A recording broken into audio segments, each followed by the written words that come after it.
우리는 지난 수요일까지 요나를 봤고요. 이제 2022년에 남은 3일간 나홈을 본 후 새벽 강해를 종료하고 새로운 시리즈를 시작하려고 합니다.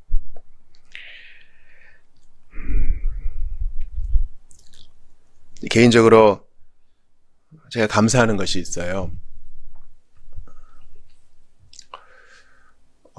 교회당 이전과 또 코로나 사태를 겪으면서 제 안에 좀 침체가 있었던 것 같아요.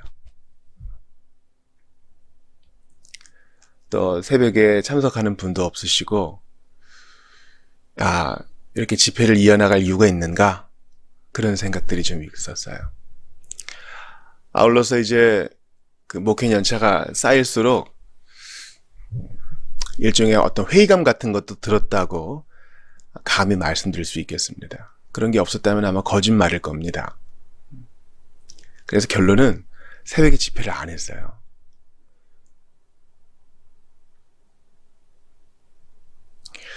혼자 와서 그냥 조용히 기도하고 가는 거죠. 그리고 제 안에는 이렇게 위로하는 겁니다. 새벽 예배 드렸어. 새벽 경건을 했어. 이렇게. 근데 뭔가 말로는 잘 못하겠지만은 뭔가 좀 찜찜하고 뭔가 좀 답답한 것들이 있었어요. 우리 신앙생활 할 때 그런 게 있어요. 성령께서 우리 내 안에서 근심하고 계신 게 내게 느껴질 때가 있는 것입니다. 그게 뭔지는 정확하게 얘기를 할 수는 없지만은 그런 것들이 종종 경험되고는 하지요. 그러던 차에 하나님께서 우리 공동체에 아주 경건하고 주님 의지하는 분을 보내주셨어요. 그분은 제가 이제 에베소서 로이드 존스 강의 설교를 낭독하는 것을 듣고 오셨다 그래요.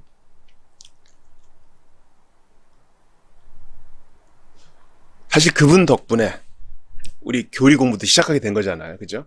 원래 우리 로이드 존스 교리 강의 지금 3권 하고 있는데 1권 딱 시작은 뭐냐면 그분의 교인 등록 새신자 교육으로 시작한 거예요. 본인이 그걸 하겠다 그래서.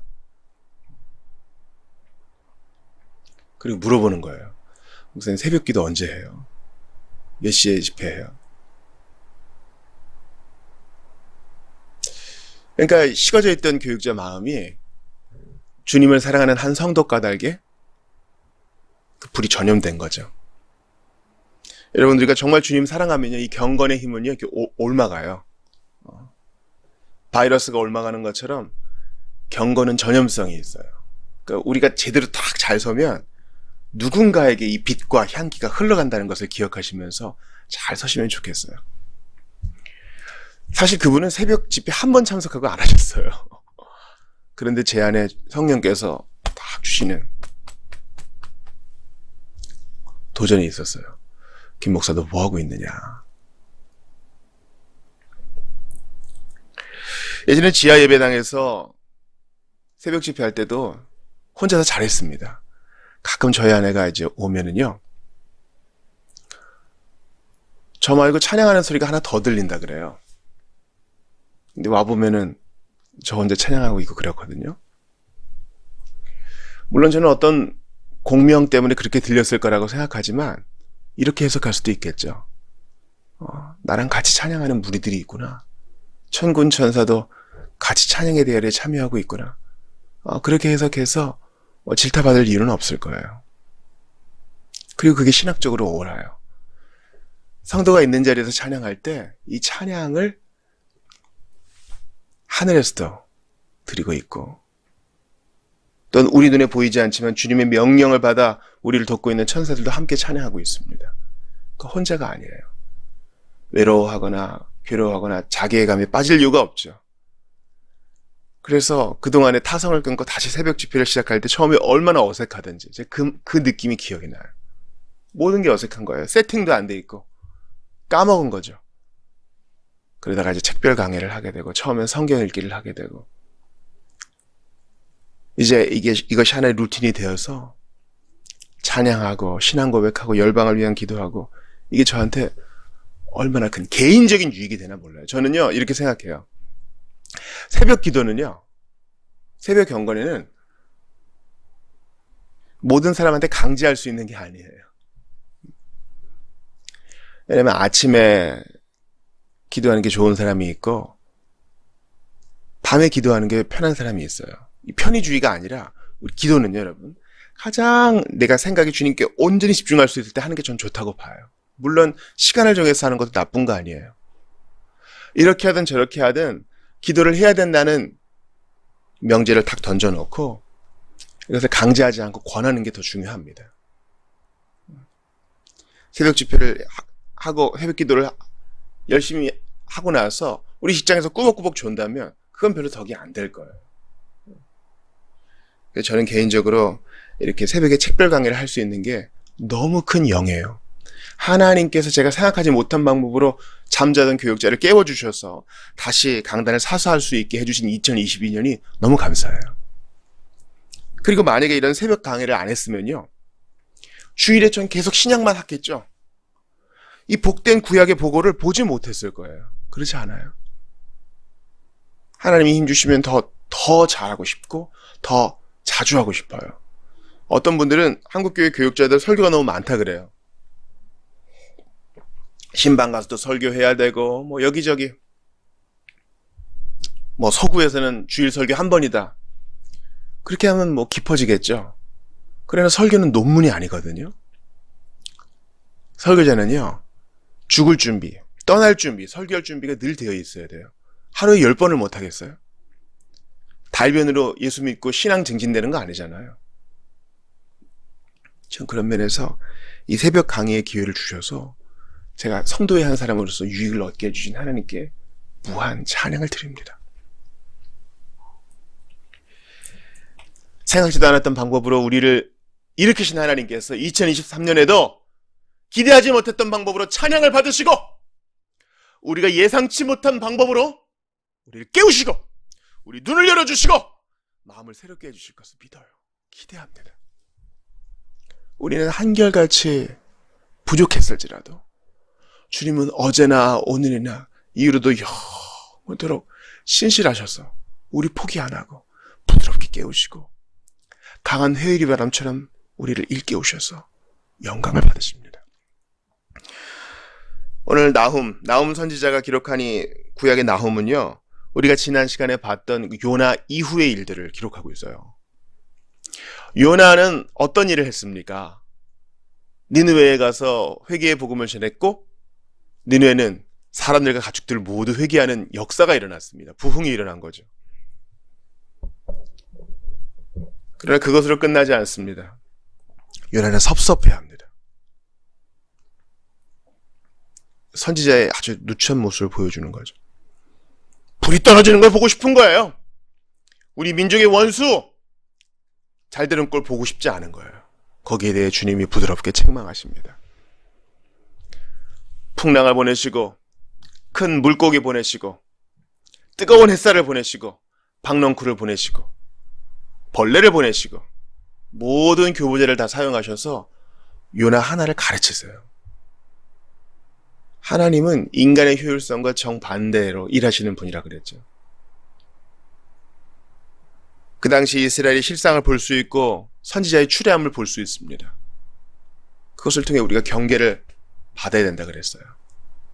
예수 은혜 입에 붙이고는 사는데 우리가 정말 사랑하며 사는가? 하나님이 죄인의 회개를 기뻐하시는 것처럼 나도 그렇게 기뻐하는가? 여러분, 우리 공동체에 다양한 사람들이 있어요. 교회는요, 차별 없이 사랑하는 곳이에요. 이게 여러분 로마서의 주제인 거 기억하셔야 돼요. 로마서의 주제는 이신칭이만이 아니에요.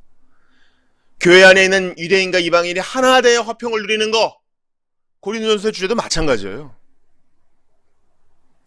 주 안에서는 어린아이나 늙은이나 남녀, 노소, 교육의 유무, 자신의 환경, 그거에 상관없이 다 웰컴할 수 있는 것이 교회예요. 근데 요나는 그러지 못했죠. 하나님께서 내가 아끼지 아니하랴 질문으로 요나서를 마치십니다. 그렇게 니느웨는 회개했고 아쉽게도 그 부흥의 불길은 이어지지 못했습니다. 오늘 나음을 보세요. 하나님께서 니느웨에 대한 보복을 외치십니다. 9절 읽어보세요. 니느웨여, 너희가 주를 거슬러 무슨 음모를 꾸미고 있느냐? 주께서 너희를 쳐서 단번에 온전히 멸하실 것이니 두 번 치실 필요조차 없을 것이다. 니느웨는요, 신앙의 세대 계승을 못했습니다. 그래서 그 이후로 그들은 북왕국 이스라엘을 멸망시켰고 주변 나라에도 나쁜 일을 많이 했으며 그 이후에 그들은 이제 멸망하고 맙니다. 아시리아는 니느웨죠. 아주 잔인하고 그 이후에 나올 그 바벨론과 로마 시대, 또 이제 로마 시대 이전에 알렉산더의 정책과는 좀 다르게 좀 야만적이었어요. 포로들을 함부로 대했고 강제 이주를 시켰고 잔인했고요.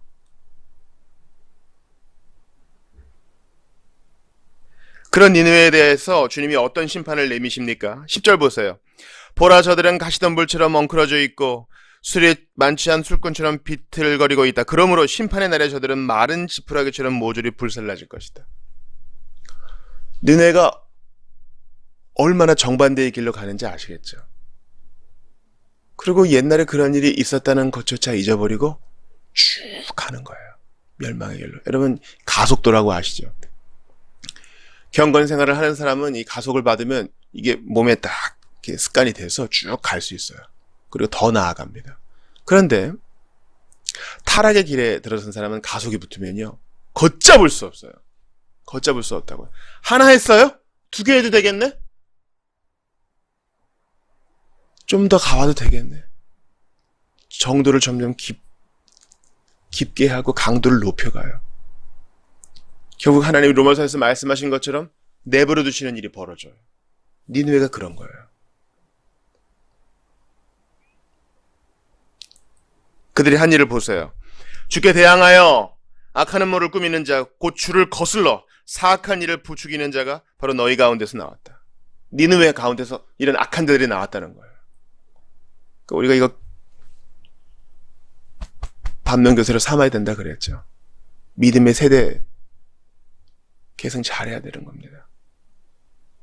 청소년들을 잘 가르치고 아이들을 잘 섬기고 청년들을 대우해주고요. 청년들 너무 혹사시키지 마세요. 청년들 잘 먹이고 청년들을 위해서 양질의 교육 프로그램을 제공하고 그들을 위해 기도해줘야 됩니다. 신앙운동에 항상 이 파토스, 우리의 정서만 뜨겁게 하는 것이 되어서는 안 되고요. 우리의 이성도, 가슴도, 손과 발도 채워줘야 되는 것이에요. 니네는 그것이 없었어요. 신앙생활은 한번 불 쫙 붙었다가 식는 게 아닙니다. 그래서 우리가 니네처럼 되고 있지는 않는가 항상 돌아봐야 됩니다. 양질의 가르침이 제공되고 있는가? 성도들이 지성을 사용하고 있는가? 긍휼의 마음을 가지고 있는가? 주님을 향해서 손발을 쓰고 있는가? 전인격적으로 돌아봐야 될 부분이에요. 이런 니느웨에 대한 심판을 선포하면서 나음이 내세운 교리는 바로 신론, 하나님의 속성에 대한 것입니다. 2, 3절을 보십시오. 주께서는 질투하시며 복수하시는 하나님이시다. 주께서는 진노하시며 반드시 복수하시되 자신을 거스르는 원수들에게 보복하시고 자신을 대적하는 악인들에게 진노하신다. 이 질투하시는 하나님, 놀랍게도 어제 주일 설교 때 자주 언급했던 부분입니다. 하나님은 질투하시나 사랑 자체이시고 온전함 자체이시고 공의로움 자체이시기 때문에 그 질투에는 악이 게재되어 있지 않아요. 주님의 질투는 당연한 겁니다. 왜냐하면 그분이 왕이시고 모든 것의 근원이시기 때문에 찬양을 받아 마땅하세요. 그런데 그분을 떠나고 피조물 된 자들이 그분을 업신여긴다면 마땅히 심판하셔야죠. 여러분, 도로에서 걸려보셨어요? 한 번만 안 통하지요? 딱지 끊습니다. 법을 만드신 법 자체이신 하나님이 계시기 때문에 위법에 대해서는 반드시 처벌이 있어야 돼요. 3절 보세요. 주께서는 되도록 화를 더디 내시는 분으로 좀처럼 노하지 않으신다. 주님은 참으로 권능이 크시며 또한 죄인을 처벌하지 않은 채 그냥 내버려 두지 않으신다.